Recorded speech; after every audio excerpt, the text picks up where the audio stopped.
Fragment d'un discours révolutionnaire à l'école des trotskismes français, par Jean Birnbaum.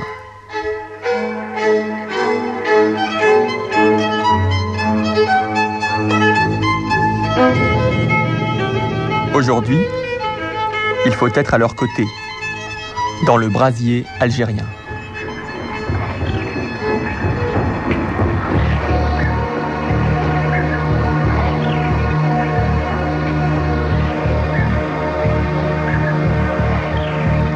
Lorsqu'éclate l'insurrection algérienne du 1er novembre 1954, cela fait déjà bien des années que sur les chaînes et dans les ateliers, les trotskistes français militent aux côtés des travailleurs maghrébins, par exemple aux usines Renault. Internationalistes par principe, ils savent d'instinct où se trouve leur camp et qui est leur ennemi. Pour eux, le problème n'est donc pas de savoir s'il faut ou non soutenir les insurgés. Cela va de soi.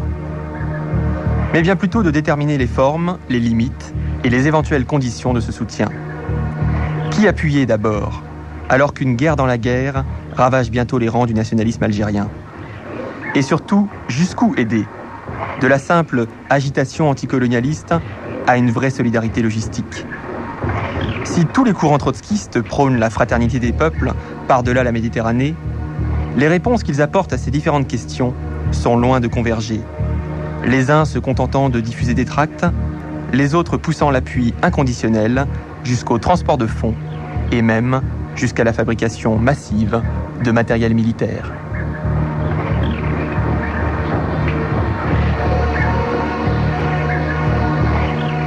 Aujourd'hui historien de la guerre d'Algérie, Benjamin Stora milite à l'OCI, ou Organisation communiste internationaliste, du début des années 70 à 1986. Benjamin Stora. Les premiers amis de la révolution algérienne, les compagnons de route, ce sont les trotskistes. Les chrétiens de gauche, les staliniens, etc. ne viendront que bien plus tard, c'est-à-dire 2-3 ans plus tard. Mais les trotskistes connaissaient les dirigeants algériens. Ils les connaissaient d'avant 54, c'était leurs amis. Un trotskiste ne pouvait pas parler dans une usine, en région parisienne, à Suresnes, à Boulogne, à Renault, etc.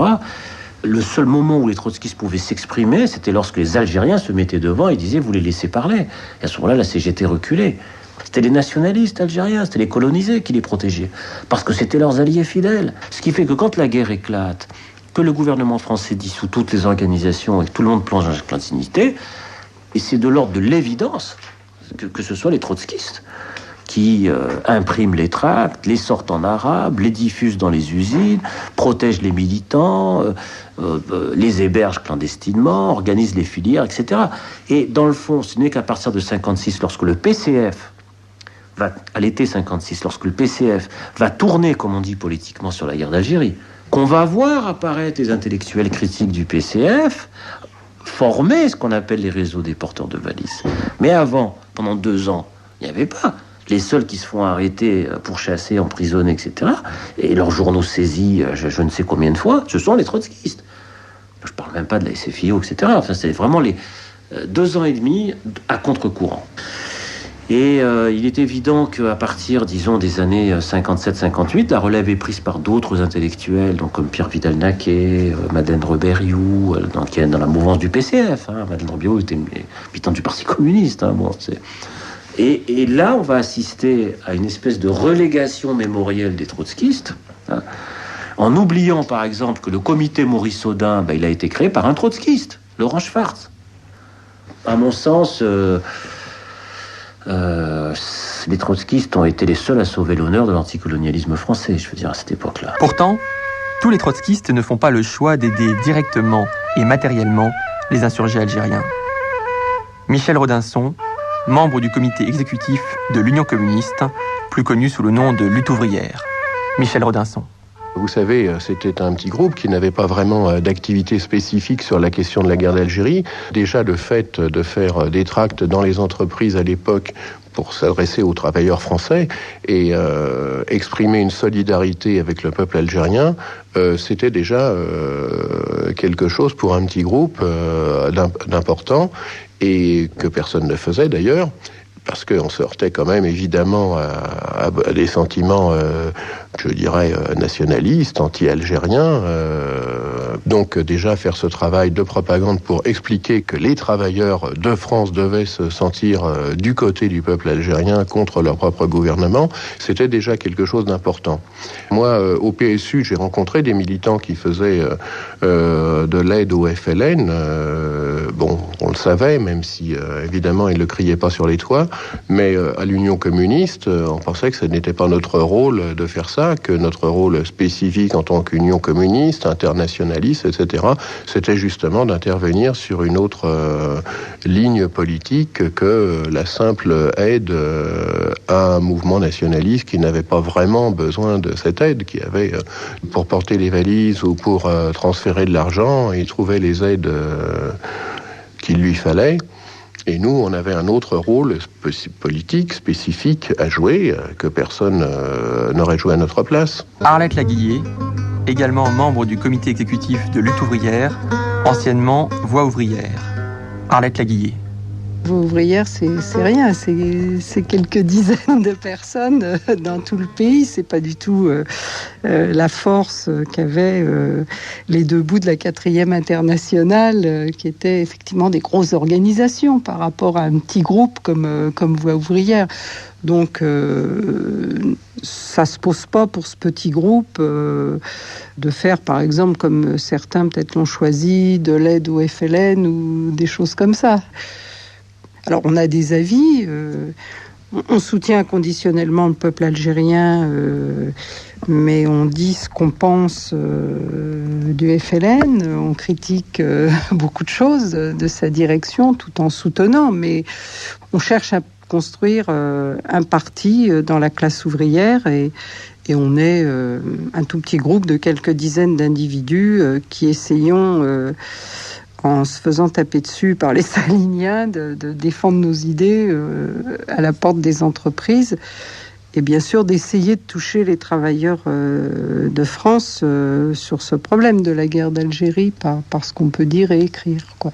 Donc vous pensez, Arlette Laguiller, que si le courant Voix ouvrière à ce moment-là avait été plus fort en termes de militants ou en termes de puissance militante, vous auriez pu et dû apporter une aide, y compris matérielle, financière ou je sais pas militaire, je sais pas, aux militants nationalistes algériens à l'époque? En théorie, on pourrait répondre oui, mais bon, justement, tout est fonction des circonstances, de la force des uns et des autres, de à quoi ça vous entraîne. Bon, tout ça, c'est difficile, mais en théorie, comme ça, on ne peut pas répondre non, bien sûr. Militant trotskiste depuis la Libération et ouvrier chez Renault, Henri Benoît est l'un des proches de Michel Raptis, dit Pablo, grande figure de la 4e internationale au début des années 50. Henri Benoît. Nous avons considéré que ce qui s'était déclenché le 1er novembre 1954, c'était effectivement le début de ce que nous espérions pouvoir se transformer, alors là, en révolution algérienne. Bon, alors, dès 1954, nous avons fait les plus grands efforts pour nous lier à ce qui nous paraissait le mouvement le plus intéressant. Il faut comprendre que nous sommes un courant communiste, n'est-ce pas? Vous savez, les conditions d'adhésion à l'internationale communiste, les 21 conditions, on peut dire. Mais enfin, il y a quand même une de ces conditions qui portait obligation au mouvement communiste de porter une aide, on disait, je crois, inconditionnelle à tout mouvement qui affaiblit notre propre bourgeoisie. Et par conséquent, quelle que soit la direction, il fallait appuyer les mouvements de lutte contre l'impérialisme, etc. Donc le système colonial en particulier. Donc j'ai été formé à cette école, je dois dire, et je ne la répudie pas. Comme disait Lissa Garet, lorsque dans une situation politique confuse, vous ne savez pas comment vous dirigez, grosso modo, je vous traduis ça comme ça, regardez où sont les curés et les riches, passez de l'autre côté, où serait à votre place. Chez Renault, 3000 Nord-Africains travaillent dans les conditions les plus dures, les plus malsaines et souvent les plus mal payées. Ils sont des dizaines de milliers en France qui ont été trompés par les capitalistes. Ils sont des dizaines de milliers en France qui peuvent dire ce qu'est l'œuvre civilisatrice des colons dans leur pays. Le gouvernement trouve cela intolérable et entend museler un de leurs moyens d'expression, leur journal, l'Algérie libre. Nous, travailleurs français, devons comprendre que si aujourd'hui nous tolérons une telle chose, demain ce sera notre propre presse, nos propres revendications, nos propres droits démocratiques qui seront bafoués de la même façon. D'un seul élan, les travailleurs signeront les listes de pétitions qui leur seront présentées. Nous montrerons, en les signant, que la lutte des travailleurs nord-africains est entourée en France de la sympathie de tous les travailleurs français. Que dans l'avenir, les travailleurs français seront aidés leurs frères nord-africains à conquérir les droits qu'ils défendent aujourd'hui et l'indépendance de leur pays. Signez tous les pétitions de protestation contre la saisie de l'Algérie libre. La vérité, octobre 1950.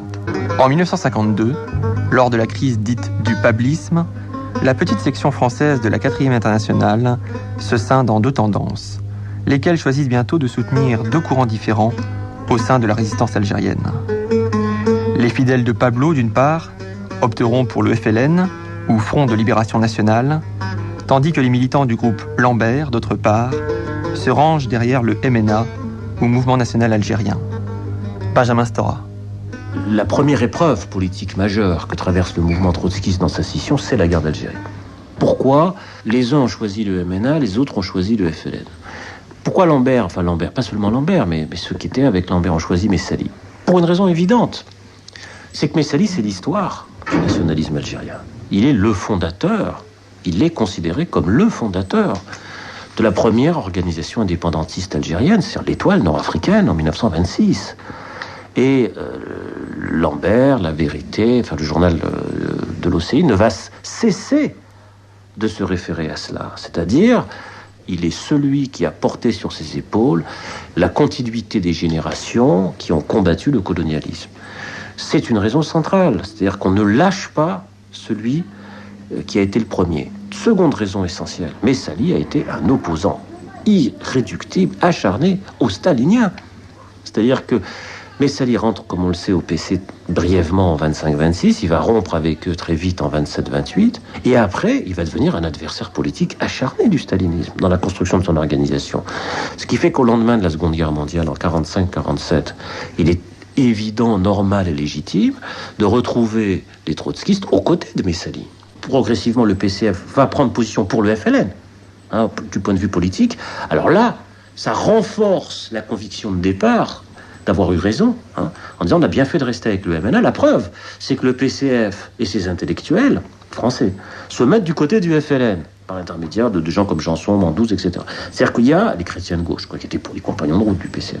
Donc on a par conséquent une situation où le PC s'orientant de plus en plus vers l'amical, c'est-à-dire le FLN, les trotskistes lambertistes disent, d'un côté, vous avez une immigration ouvrière prolétarienne pourchassée, traquée par le colonialisme français et par le stalinisme. Qu'est-ce que c'est que cette organisation, fondamentalement? C'est le POUM, c'est la guerre d'Espagne. C'est-à-dire que la grille de lecture qu'a à ce moment-là l'organisation, sans l'avouer bien entendu, c'est celle de la guerre d'Espagne, c'est celle du POUM. Et lorsque les règlements de compte commencent entre le FLN et le MNA en France, à partir de 56-57, et que des dirigeants du MNA se font assassiner systématiquement, etc., la référence qui revient dans les journaux trotskistes lambertistes de l'époque, c'est André Snin. C'est la guerre d'Espagne. C'est-à-dire que ce ne sont pas des trotskistes, bien entendu, comme les poumistes, mais ce sont de valeureux combattants anti-coloniaux et anti-staliniens, et c'est normal, pris entre les deux feux, ils se font exterminer. Donc il faut être à leur côté.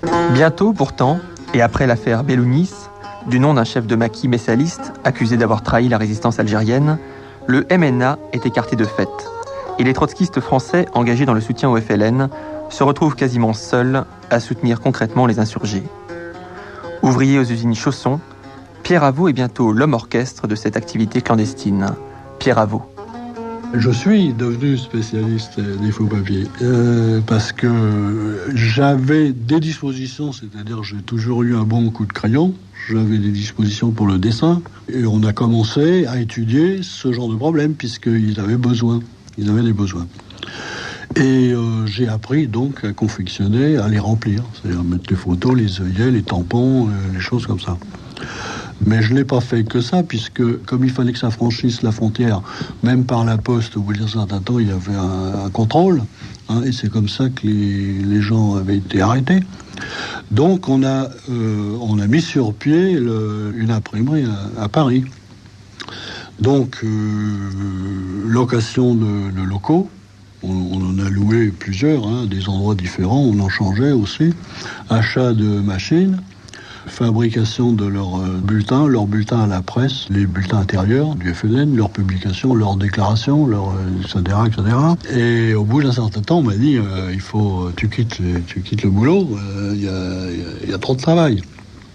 Donc je me suis consacré entièrement à ce travail. Et c'est moi qui avais le contact, d'une part avec les dirigeants de la Fédération de France du FLN, pour prendre les commandes de ce dont ils avaient besoin et pour leur restituer le travail effectué. On faisait un établissement, une note de frais, et on échangeait, et ils donnaient la somme correspondante. Il y avait un fonds d'avance, et ensuite un justificatif avec les dépenses faites qui pouvaient évoluer, parce que quand il y avait des fois des publications qu'il fallait tirer à 40 000 exemplaires, ça représentait un tonnage de papier, de timbres pour expédier, etc., etc. Il s'agissait de faire vivre 2 camarades permanents, plus la location des locaux, plus l'usage d'une automobile.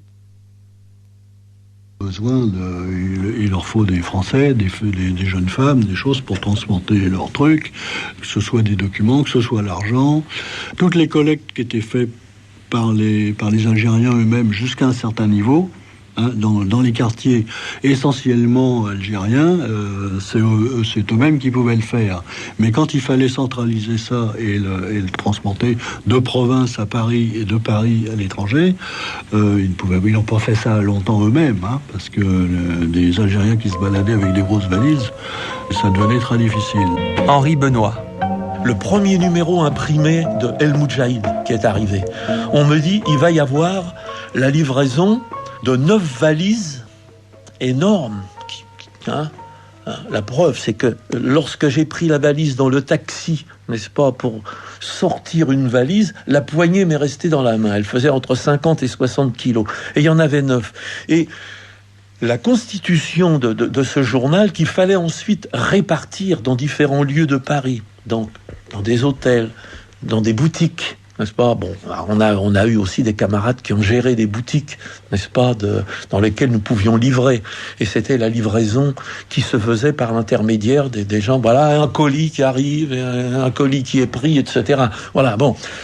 Il y avait un système à mettre en place d'impression, de diffusion. Non, je vous donne un exemple marrant, par exemple, c'est que les 9 valises énormes, on les avait entreposées à des endroits différents, en pensant qu'ensuite, 2 ou 3 valises dans un coin, dans différentes adresses, n'est-ce pas, de camarades, allaient permettre ensuite une diffusion. Lorsqu'au moment, nous nous sommes aperçus que les numéros d'El Moudjahid, c'était des pages différentes. Il fallait donc ensuite essayer de regrouper les valises pour pouvoir reconstituer l'intégralité du mouvement. La page 1 et 2 étaient à un endroit, la page 3 et 4 étaient à un autre endroit, etc.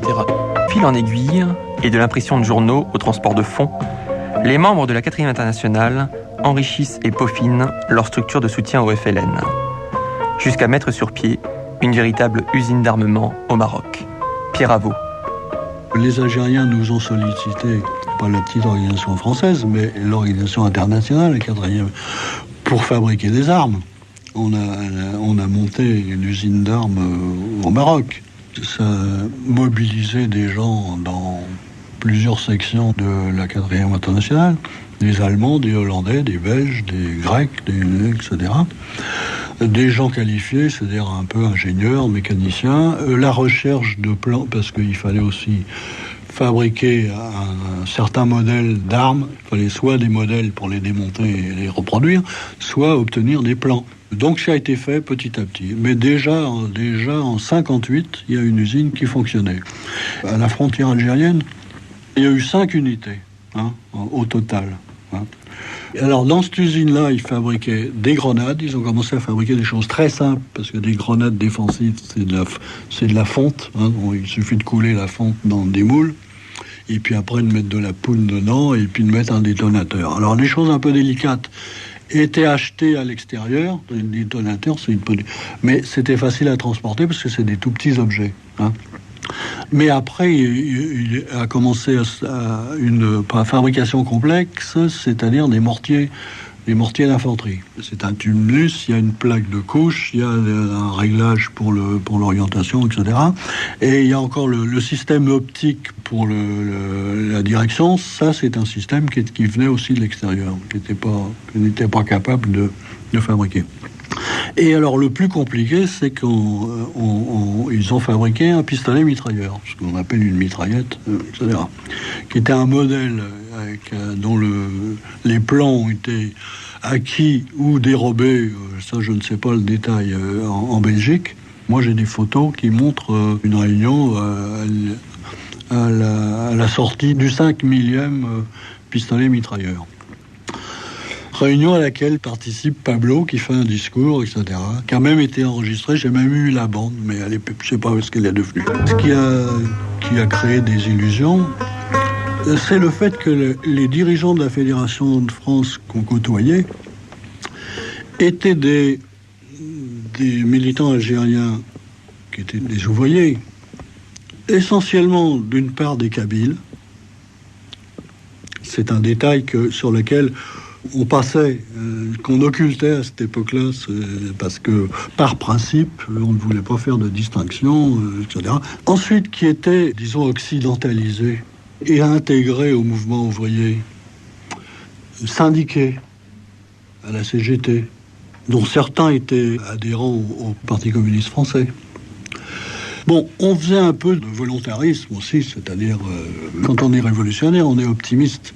On voit une immense perspective de transformation sociale, c'est-à-dire le problème agraire.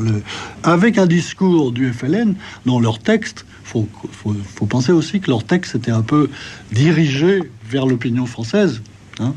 Et donc, c'était pas des textes islamistes. C'était des textes qui étaient très avec une teinture socialisante.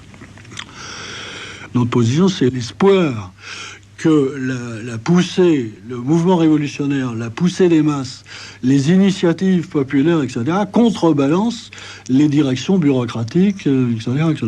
Bon. On se plante, hein. Je revendique d'avoir compris un peu plus vite que d'autres camarades qu'on s'illusionnait, qu'on se trompait. C'est-à-dire que, comme beaucoup de marxistes, d'ailleurs, en général, on pense que la révolution va régler tous ces problèmes, petit à petit, hein.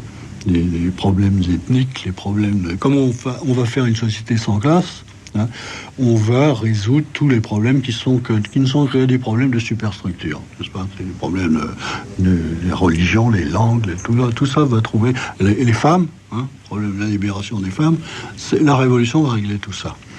Quand j'arrive à Alger, je travaille au Moudjahid d'expression française. Le Moudjahid, ce qu'on disait le Moudjahid français. Et je sais qu'il y a un Moudjahid arabe. Alors, pendant tout un certain temps, je me dis, bon, s'ils travaillent ensemble, hein, les articles sont traduits, puisque le Moudjahid, c'est l'organe officiel du bureau politique du FLN. Je pense qu'il y a un éditorial, il y a une ligne, hein, et donc les deux journaux doivent publier à peu près la même chose. Je mets un certain temps à me rendre compte qu'ils s'ignorent, ils se détestent, ils n'ont aucun contact, ils n'ont aucun rapport, et je m'aperçois que c'est la même chose dans tous les secteurs de la société algérienne. Je m'en rends compte et je n'en tire pas les conclusions, c'est-à-dire je garde ça pour moi. Je ne m'exprime là-dessus que longtemps après. C'est-à-dire quand on commence à voir n'est-ce pas, les déformations du régime, les échecs, et je me dis, mais bon, on est passé à côté d'un phénomène, d'une chose importante. C'est-à-dire que les gens qu'on a connus en Europe pendant la guerre de libération, les gens qu'on a fréquentés en France, à Paris, les militants de la Fédération de France, Ceux qu'on côtoyait en Allemagne aussi, quand ils s'étaient réfugiés en Allemagne. Et ceux qu'on voyait à Alger, dans les organes du pouvoir, ce qui étaient des gens qu'on avait connus en France, et qui étaient bombardés de responsabilités tout de suite. Il y en avait dans tous les ministères, etc. Mais il y avait une double société. Tout ça était déjà en puissance, ça contenait déjà tous les développements qu'allait connaître l'Algérie dans les années suivantes. Mais je veux dire, les choses ne sont pas figées une fois pour toutes. Il y a dans le personnel politique, il y a des gens qui ont des tendances. Il y avait des gens qui avaient des tendances socialisantes dans ce mouvement. Et rien n'était joué, mais tout semblait jouable. De toute manière, dans ce contexte, il n'y avait pas d'autres mouvements à appuyer. C'était eux qui étaient la réelle direction du mouvement d'émancipation. Mais si c'était à recommencer, on recommencerait.